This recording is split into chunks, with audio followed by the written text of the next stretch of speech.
The Season 1 Reloaded update just came out for Modern Warfare 3, and there were 20 big changes made to zombies that we'll break down in today's video. Be sure to drop a like in the video if you're going to enjoy, and chat to U4GM if you need help getting MW3 Mastery camos, rare unlocks, and much more. They have a bunch of stuff over there. Use code MATT for an extra 5% off. Links are down below, but first up here from Mr. JD, something super interesting. Breaking, Treyarch have gifted items to some players to give back to those affected by disconnect errors in zombies. You'll get 3 legendary tools, 3 Pack-a-Punch Tier 3 crystals, and 1 of each wonder weapon in the game. So let me know down below, check zombies. Did you get these items here? Because I was definitely affected by disconnect errors, especially at the launch of the game, but also when I randomly exfil, as I said, I would just lose items, and a lot of you guys told me that that would happen to you as well. You would just randomly lose your items, and that's it. You can't get them back. So I did not receive these items here when I probably should have. Let me know down below if you got them here. They should appear in your purchase section, and maybe Treyarch will do another update to give more players these items that were affected. And honestly, even if people weren't affected, might as well just drop them all into people's inventories anyway, just as a little reloaded update celebration.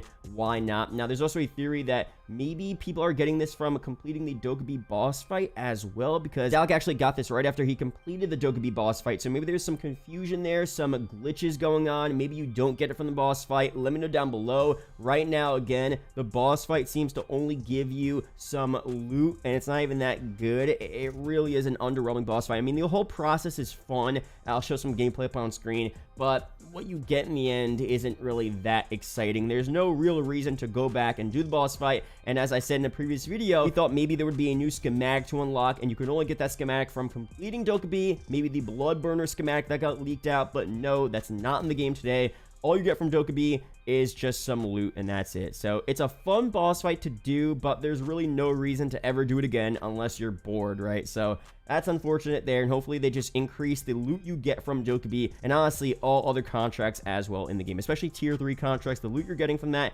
just not too good. And Milo tweeted this out as well. Hey, I read the patch notes, but I think you missed the part where you expanded stash space from 10 to 25 slots. Maybe just go back and add that in real quick. So again, there are some updates that I'm going to break down in this video, some pretty good changes, but not increasing the stash size as well is such an L. The fact that it's only 10 right now is unreal. It should at least be 25, and you should be able to do challenges in zombies to increase the stash size even further to 35, 45, 50, whatever they want to do there. The fact that it's only 10 right now is just super unfortunate. So hopefully that's something they're doing very soon as Season 2, we'll see very soon. But for the updates we got today, there are still some decent updates here. Of course, the first one is just the new Warlord Dokkaebi, as I talked about. Operators will find Dokkaebi's fortress at the top of a skyscraper in Zarvan City. A technological savant, the Warlord uses drones, turrets, and a Wheelson as her main line of defense. Of course, to get there, go to a mercenary camp, get the mercenary key card, go to a mercenary stronghold, unlock the safe. You'll get the Dokkaebi fortress card from that safe. Take that fortress card to the Zarvan City skyscraper, go in from the bottom there, make your way up the elevator, open it up, go through, make sure you have a squad. It's pretty easy, but just make sure you have a lot of people. I was trying to do it solo before, and it wasn't working out too well, so get that done. It's a pretty easy boss fight. Dokkaebi is cool, though. She's flying around in the sky. A cool boss, but again, as I said, the loot you're getting, not that good. For some other updates here, gameplay, contracts, ether extraction, players can now move immediately after successfully interacting with ether extractors, so that delay is completely gone, which is a big W for sure. Eliminate bounty target, addressed an issue that allowed HVTs to spawn inside of a locked mercenary strongholds. That was definitely a bit annoying, so that was fixed there. Great change. For field upgrades, address an issue that prevents players from using field upgrades when wielding the dual Kodachis. Another random issue. Definitely glad that's also fixed. Now for some pretty big general changes here, and this is also what we talked about with the PvP bug in Zombies, addressed an issue that allowed players to damage other players in Modern Warfare Zombies. So, you know, people thought potentially that could be an actual feature very soon that wasn't really teased in the game, but that was in the files of the game, where you could actually fight and kill other players in Zombies. Now, as I said, I doubt they would ever actually add PvP to Zombies, and if they did, hopefully it would be a separate mode, an LTM for example, but not a part of the core gameplay. And it seems like here that was just a glitch that was happening there, where obviously they didn't intend on people being able to hurt each other in Zombies, which was happening unreal stuff there, but that is completely fixed, which is good to see. For more general changes here, close an exploit that allow players to carry more than 2 weapons at one time. This is kind of funny because there are leaks about a Mule Kick perk coming to zombies very soon in MW3, and of course Mule Kick allows you to hold 3 weapons, so it could be that Mule Kick is coming as soon as Season 2, and that function and ability to hold 3 weapons from Mule Kick is in the files of the game. That's why people were able to do that, but it's of course not officially out yet, and Mule Kick isn't there, so that they don't want people holding 3 weapons right now, so that's why that was fixed, but probably is coming very soon. We also addressed an issue that would create a contraband copy of Insured Slot 2 when it was equipped as a secondary weapon. Okay, for enemy updates here, Terminus outcomes,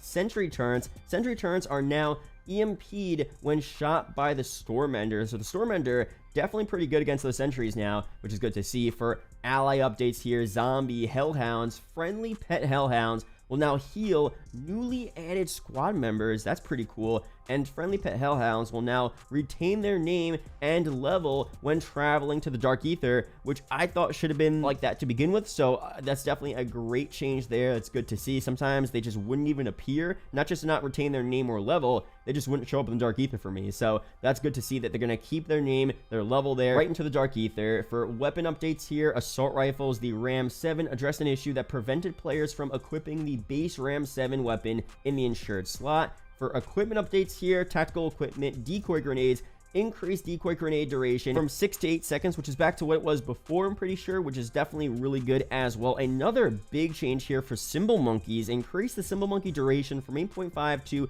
10.5 seconds, and the Symbol Monkey will now attract Hellhounds, which was so annoying that it wouldn't attract Hellhounds. I definitely doubted a couple times when I didn't know that was the case when the game first came out, but now it will attract Hellhounds. Good to see. For some more customization updates here, Bone Collector Operator skin. The skin now appears correctly in the Strike Team menu, and the Slay Operator skin will also now appear correctly in the Strike Team menu. For UI updates here, this is another W change.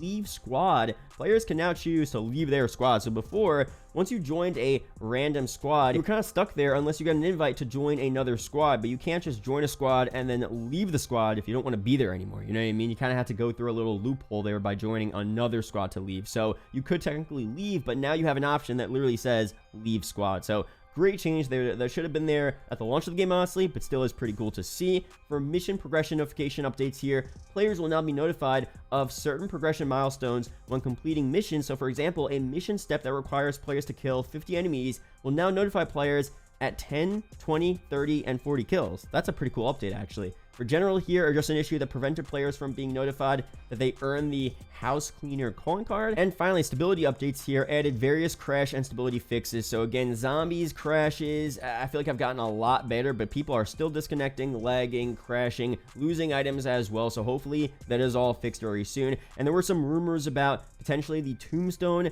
glitch being fixed. As of now, it seems like it still works. I haven't tried it myself, but let me know down below if you guys have done it there. Is it completely fixed? There might be a new way to do it anyway, but I think a good remedy to solve people from doing the tombstone glitch is just to increase that stash size as well and give us better loot by completing the Dokkaebi boss fight, tier 3 contracts, and all that good stuff. So a bigger stash size and better loot would probably stop people from doing that tombstone glitch. So let me know down below your opinions on that, but overall, some decent updates here. But overall, that's it here for this video. Be sure to subscribe for more COD update videos like this. Again, be sure to check out my second channel, More Matters, for more Zombies gameplay content. Links are down below. Shout out to the YouTube channel members as always, and I'll see you guys in the next video or live stream. Peace out, guys.